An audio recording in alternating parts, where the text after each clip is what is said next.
Okay.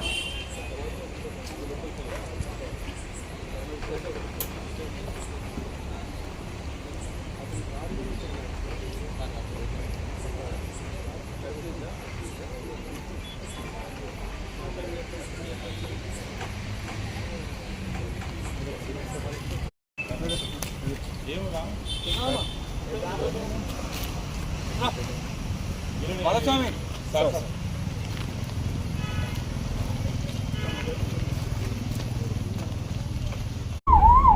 Jai Shri Ram మన Sono గోరక్ష కార్యకర్త ఈరోజు గట్కేసర్లో గోరక్షకి వెళ్తే ఈ ఎంఐఎం కొడుకులు గోరక్ష బండి ఆపనికి పోతుంటే గన్ ఫైర్ చేసి బుల్లెట్ కొట్టి మన ఛాతీలో కొట్టిరు. దయచేసి గోరక్ష కార్యకర్తలందరూ కూడా ఇమ్మీడియట్ గా సికింద్రాబాద్ యశో హాస్పిటల్ లాంటి పరిస్థితి తీవ్రంగా ఉంది.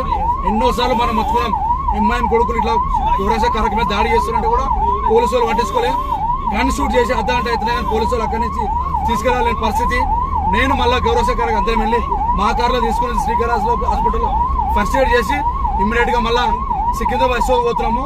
ఈ గోరక్ష కార్యకర్త మీద దాడి చేస్తున్న కోర్టులని ఇప్పుడు కూడా వదిలేదు. ఈ లంచోకులు ఎంఐఎం లంచోకులు ఇప్పటి నుంచి గోరక్ష కార్యకర్తల పవర్ ఎంతో చూపెడతాం.